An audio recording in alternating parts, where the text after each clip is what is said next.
आज जो है चैप्टर नंबर 10 चतुर्भुज की रचनाएं, ये हम लोग जो है पढ़ेंगे। तो उसके पहले जो है आपको चतुर्भुज के बारे में जानना जरूरी है कि चतुर्भुज किसे कहा जाता है। कोई बता सकता है चतुर्भुज किसे कहा जाता है? बताइए, चतुर्भुज किसे कहा जाता है? मैम, 4 रेखाओं से बंद भंगीरी आकृति को चतुर्भुज कहते हैं। Very good. 4 रेखाओं से बंद आकृति जो है वो क्या कहलाएगी? चतुर्भुज कहलाएगी। तो यहाँ पर आपको एक चतुर्भुज दिखाई दे रहा है। अब यहाँ पर चतुर्भुज में क्या क्या चीजें होती हैं उसके बारे में हम जानेंगे। तो सबसे पहले हम बात करते हैं इसके शीर्षों की, क्योंकि 4 क्या है इसकी भुजाएं हैं, तो इसके शीर्ष भी कितने होंगे? 4। अब कौन कौन से शीर्ष होंगे, किन्हें शीर्ष कहा जाता है?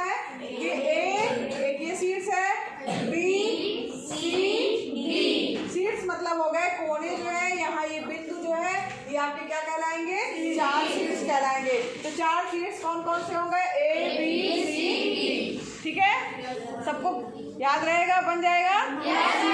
शीर्ष लिखने के लिए आएगा, आप बता सकते हैं किसी भी चतुर्भुज के यहाँ ए बी सी डी की जगह कुछ और नाम दिया होगा, पी क्यू आर एस, तो वहाँ पर वही जो है शीर्ष कहलाएंगे जो नाम दिए होंगे। इसके बाद बात करते हैं भुजाओं की। बात मत करिए, भुजाओं की बात कर रहे हैं कि कितनी भुजाएं हैं और उनका क्या नाम होगा। चतुर्भुज में कितनी भुजाएं होंगी? कितनी भुजाएं होंगी?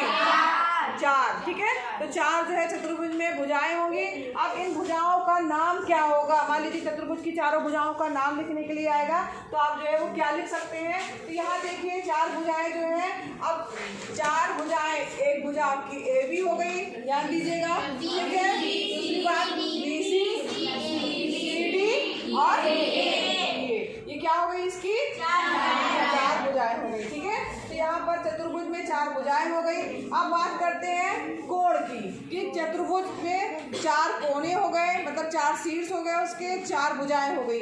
अब इसमें कितने कोण बनते हैं चतुर्भुज के? तो चतुर्भुज में 4 कोण बनेंगे, क्योंकि 4 भुजाएं हैं, 4 कोने दिख रहे हैं, तो आपको 4 कोण भी दिखाई दे रहे होंगे। तो यहाँ पर कोण ए समझ रहे हैं, ये वाला कोण होगा आपका।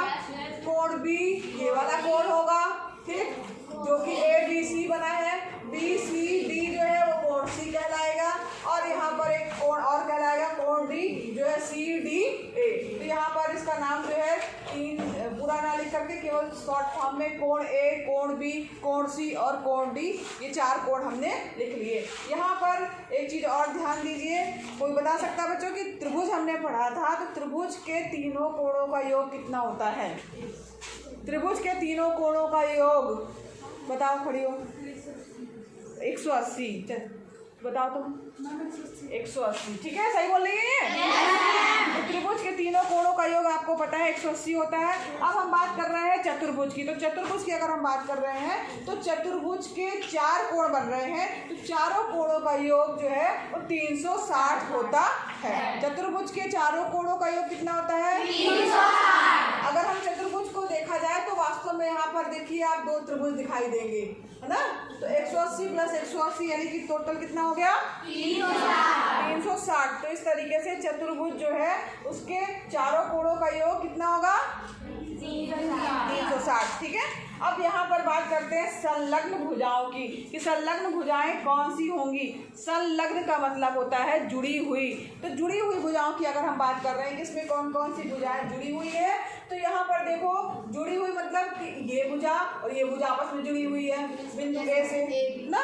तो यहाँ पर ए बी और ए डी भुजा एक हो गई, समझ में आ रहा है? इसी तरीके से ए बी और बी सी भुजा हो गई, बी सी और सी डी भुजा हो गई, और सी डी और डी ए भुजा हो गई। तो यहाँ पर 4 संलग्न भुजाएं भी होंगी। ठीक है, तो यहाँ पर इस तरीके से आप संलग्न भुजाएं जो है वो बता सकते हैं, लिख सकते हैं। और आपको पता चल गया संलग्न भुजाएं किसे कहते हैं? जो आपस में जुड़ी हुई है। ठीक है, ये ए बी और सी डी संलग्न भुजा नहीं होगी, ठीक, ये आमने सामने की भुजाएं हैं, जुड़ी नहीं है। जो जुड़ी होगी वही जो है संलग्न भुजाएं होंगी।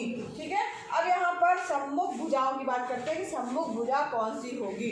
सम्मुख का मतलब हुआ उसका आमने सामने। ठीक है, जिनका मुख आमने सामने है। तो यहाँ पर देखो 2 भुजाएं हैं, ए बी भुजा के सामने कौन सी भुजा है? C D.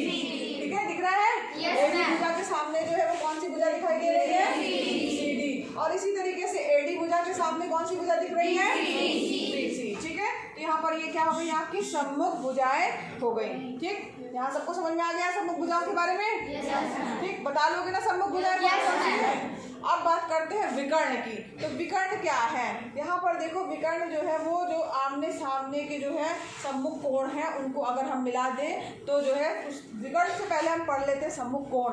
सम्मुख कोण कौन से होंगे? अब सम्मुख यानी जिनका मुंह आमने सामने है। तो यहाँ पर देखिए अगर हम इस कोण को लेके चल रहे हैं और इस कोण को लेके चल रहे हैं तो इनका मुख आमने सामने दिख रहा है?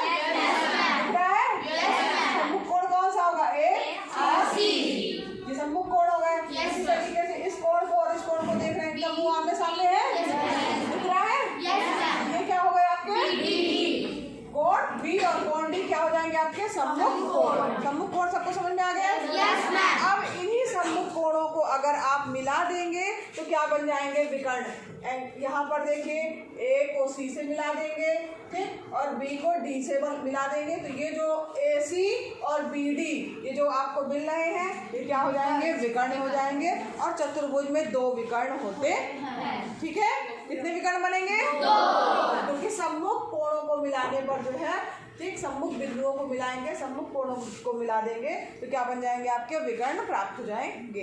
तो चतुर्भुज की सारी चीजें आपको पता चल गई? कितने शीर्ष होते हैं, कितनी भुजाएं हैं, कौन कौन सी हैं, अंतःकोण कौन से हैं, संलग्न भुजाएं, सम्मुख भुजाएं, विकर्ण और सम्मुख कोण, ये सारी चीजें आपको पता चल गई? और ये भी पता चल गया कि चतुर्भुज के चारों कोणों का योग कितना होता है? 360। इसी से संबंधित प्रश्न है। अब देखो चतुर्भुज की बात कर रहे हैं तो चतुर्भुज के प्रकार की भी बात करना जरूरी है कि कितने प्रकार का चतुर्भुज होता है। तो यहाँ पर देखिए चतुर्भुज में जो पहला प्रकार है आपका वो है आपका समलंब चतुर्भुज। ठीक है, तो यहाँ पर समलंब जो चतुर्भुज है वो कैसा चतुर्भुज कहलाएगा? आकृति आप देख रहे हैं? ठीक, इस आकृति में ए बी भुजा जो है वो सी डी के समानांतर दिखाई दे रही है। ठीक, समांतर रेखाएं क्या है? इसके पहले हम लोगों ने पढ़ा है कि जो कभी भी जो है एक सीध में होती, कभी भी आगे बढ़ाने पर मिलती नहीं है, समांतर रेखाएं कहलाती हैं। तो यहाँ पर ए बी और सी डी क्या है? समानांतर रेखाएं हैं। यानी ऐसा चतुर्भुज जिसका एक जो है युग्म क्या हो? समानांतर हो। ठीक है, इसकी सम्मुख भुजाओं का एक युग्म समानांतर हो, ऐसा चतुर्भुज क्या कहलाएगा? आपका समलंब चतुर्भुज कहलाएगा। ठीक है, अब यहाँ पर नेक्स्ट चतुर्भुज है समानांतर चतुर्भुज। ठीक, अब समानांतर चतुर्भुज जो है वो क्या कहलाएगा? किसको हम कहेंगे कि समांतर चतुर्भुज है? तो समांतर चतुर्भुज के जो आमने सामने की भुजाएं हैं या सम्मुख भुजाएं हैं, ठीक है, इसके दोनों युग्म ए बी सी डी के समानांतर होगा और ए डी बी सी के समानांतर होगा। यानी दोनों जो है युग्म क्या होंगे? आपस में समानांतर होंगे। तो ऐसा चतुर्भुज क्या कहलाएगा? समानांतर चतुर्भुज कहलाएगा। ठीक है, सबको समझ में आया? यहाँ तक सबको समझ में आ गया? दोनों चतुर्भुज याद रहेंगे? उसके बारे में आप लिख लोगे? एग्जाम के लिए इम्पोर्टेंट है चतुर्भुज क्या है, चतुर्भुज के प्रकार। ठीक है, तो यहाँ पर उसको बनाना भी आपको ध्यान रखना है कि आकृति कैसी बनेगी और उसके बारे में आपको पता भी होना चाहिए। अब नेक्स्ट जो है आपका वो है आपका समचतुर्भुज। ठीक, तो ये भी चतुर्भुज का एक प्रकार है। अब ऐसा समानांतर चतुर्भुज जिसकी चारों भुजाएं जो हैं वो क्या हो? समान हो या बराबर हो, क्या कहलाता है? समचतुर्भुज कहलाता है। चारों भुजाएं क्या है? आपस में समान है या बराबर है। सबकी लंबाई ए बी जो है और बी सी, सी डी और डी, चारों भुजाएं बराबर हैं, लेकिन साथ ही साथ ये समानांतर चतुर्भुज में, यानी ये भुजा इसके समानांतर होगी, ये भुजा इसके समानांतर होगी। ऐसा चतुर्भुज क्या कहलाएगा? रोम्बस या समचतुर्भुज कहलाता है। ठीक है, समझ में आ गया? अब यहाँ पर एक चीज इसमें और खास बात ये है कि जो समचतुर्भुज है इसके जो विकर्ण होंगे ए सी और बी डी जो विकर्ण होंगे आपस में जो प्रतिच्छेद करेंगे तब 90 डिग्री के एंगल बनेगा। ये भी 90 होगा, ये भी 90 होगा, ये भी 90 होगा और ये भी 90 होगा। एक दूसरे को 90 डिग्री पे प्रतिच्छेद करते हैं। साथ ही साथ जो है यहाँ पर ये दिख रहा है सबको? ठीक है, तो यहाँ पर एक दूसरे को समकोण पर जो है वो प्रतिच्छेद करेंगे। चारों भुजाएं बराबर, विकर्ण 90 डिग्री पर प्रतिच्छेद करेंगे और आमने सामने की भुजाएं क्या होंगी? समानांतर होंगी। ठीक, या इसको हम ऐसे भी लिख सकते हैं, एक ऐसा समांतर चतुर्भुज जिसकी चारों भुजाएं समान हो समचतुर्भुज कहलाता है। साथ ही साथ ये पॉइंट लिखना पड़ेगा आपको कि एक दूसरे को समकोण पर प्रतिच्छेद करेंगे। ठीक है, अब नेक्स्ट जो है आपका प्रकार है वो है आपका आयत। ये आकृति आप लोगों ने अक्सर देखी होगी, जानते होंगे इसके बारे में, और पहले भी आपने इसको पढ़ा है कि इस आकृति को क्या कहा जाता है, रेक्टेंगल या आयत कहा जाता है। ठीक, तो यहाँ पर अब आयत किसे कहेंगे, ऐसा समानांतर चतुर्भुज जिसका प्रत्येक कोण क्या हो 90 डिग्री का हो, क्या कहलाता है, आयत। और लेकिन इसके एक चीज और ध्यान दीजिएगा, भुजाएं जो है आमने सामने की जो है वो बराबर होती हैं, चारों भुजाएं बराबर नहीं होती। आमने सामने की भुजाएं बराबर, ये भुजा इसके बराबर होगी, ये भुजा इसके बराबर होगी। ठीक है, तो जिसका जो है आमने सामने की भुजाएं बराबर और चारों कोण जो है वो क्या हो 90 डिग्री के हो, ऐसा समांतर चतुर्भुज जो है वो क्या कहलाएगा, आयत। ठीक है, समझ में आया? आमने सामने की भुजाएं बराबर, कोण 90 अंश, आमने सामने की भुजाएं बराबर, कोण सारे कोण क्या हो 90 अंश के हो, ऐसी आकृति क्या कहलाएगी आपकी, आयत। ठीक है, यहाँ पर एक चीज और ध्यान दीजिएगा, जो आयत है उसके विकर्ण भी आपस में क्या होते हैं, बराबर होते हैं। ठीक है, तो इस प्रकार से जो है अगर हम इसी को देखें, जो समानांतर चतुर्भुज आपने पढ़ा, ये यहाँ पर भी आमने सामने की भुजाएं समानांतर थी, इसी के अंतर्गत जो है वो समचतुर्भुज भी आएगा और आयत भी आएगा। ये दोनों भी क्या है, एक समानांतर चतुर्भुज का ही प्रकार है। और यहाँ पर समलंब चतुर्भुज जो है वो आपने देखा कि आप एक केवल एक जोड़ा क्या होता है, आपका समानांतर होता है। ठीक है, समझ में आया? नेक्स्ट आकृति जो है वो है आपकी वर्ग की। तो यहाँ पर वर्ग सब लोग जानते हैं, वर्ग क्या है, जिसकी चारों भुजाएं बराबर और चारों कोण बराबर 90 अंश के होंगे, ऐसी आकृति क्या कहलाती है, स्क्वायर या वर्ग कहलाती है। ठीक है, तो यहाँ पर ये जो है समचतुर्भुज भी यही था। ठीक है, चारों भुजाएं बराबर थी, समानांतर था, लेकिन यहाँ पर देखो इसमें एक कंडीशन जो है या 90 डिग्री वाली जो है, कोई ज़रूरी नहीं है कि प्रत्येक कोण जो है यहाँ पर जो आपस में क्या कर रहे हैं, विकर्ण प्रतिच्छेद कर रहे हैं, कोई ज़रूरी नहीं है कि यहाँ पर जो है वो 90 अंश बने। तो यहाँ पर वर्गाकार आकृति जो होगी इसमें चारों भुजाएं बराबर होंगी। ठीक है, चारों कोण बराबर होंगे, 90 अंश के होंगे। ठीक, और दोनों विकर्ण क्या होंगे, समान होंगे। ठीक, ये कोण तो सारे 90 अंश के होंगे और ये भुजा AB बराबर BC बराबर CD बराबर DA, ये चारों भुजाएं क्या होंगी, बराबर होगी। ऐसी आकृति क्या कहलाएगी आपकी, कहलाएगी। और यहाँ पर एक मिनट, यहाँ पर ये जो विकर्ण है ये जो है ये भी 90 अंश पर एक दूसरे को प्रतिच्छेद करेंगे। तो समचतुर्भुज में क्या था, इन दोनों में क्या अंतर है कि समचतुर्भुज के चारों कोण 90 अंश के नहीं थे। ठीक है, चारों भुजाएं बराबर तो थी लेकिन चारों कोण 90 अंश के नहीं थे। ठीक, इसमें क्या है, चारों भुजाएं बराबर, चारों कोण 90 अंश के और विकर्ण भी जो है एक दूसरे को प्रतिच्छेद करेंगे, तो यहाँ पर 90 अंश का कोण बनेगा। ठीक है, डिफरेंस समझ में आ गया? ठीक, तो यहाँ पर ऐसी आकृति क्या कहलाती है आपकी, वर्ग कहलाती है। तो यहाँ पर जो है ये प्रकार हो गया। इसके आगे जो नेक्स्ट प्रकार है आपका, नेक्स्ट जो है वो है आपका नेक्स्ट चतुर्भुज है उत्तल चतुर्भुज। ठीक, तो यहाँ पर उत्तल चतुर्भुज किसे कहा जाएगा, यहाँ पर देखिए जिसका प्रत्येक कोण जो है, यहाँ पर ऐसा चतुर्भुज है जिसका प्रत्येक कोण, चाहे आप A लीजिए, चाहे B लीजिए, चाहे C लीजिए, चाहे D लीजिए, ये क्या है 180 डिग्री से कम है।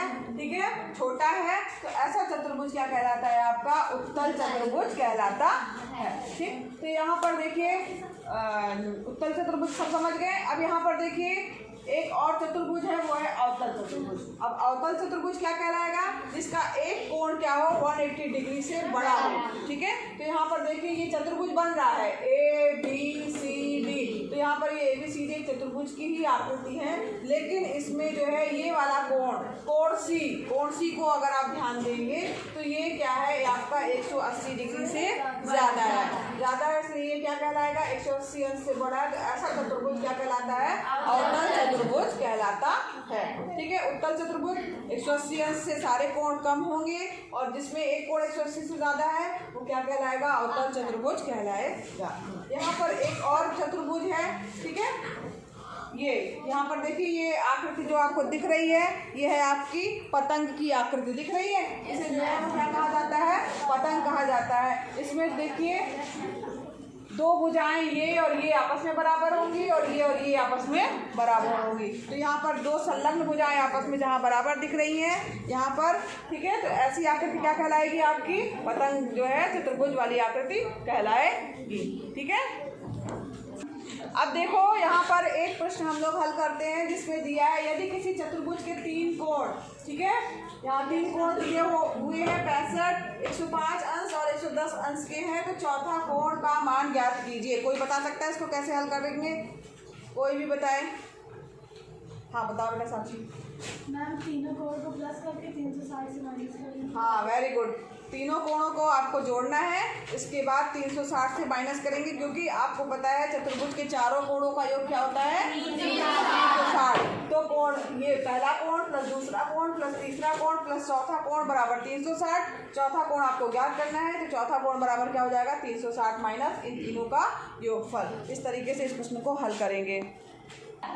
यहाँ देखो, अब इसमें पहला कोण दिया है, दूसरा कोण दिया है, तीसरा कोण दिया है, चतुर्भुज का चौथा कोण आप मान लेंगे क्या है? x है। अब यहाँ पर आपको पता है कि चारों अंतर कोणों का योग कितना होता है? 360। तो यहाँ तीनों को आपने जोड़ लिया, प्लस x इक्वल टू 360। तो x बराबर क्या आ जाएगा? 360 माइनस 280। x का मान क्या हो गया? 80। चौथा कोण जो है चतुर्भुज का क्या हो जाएगा?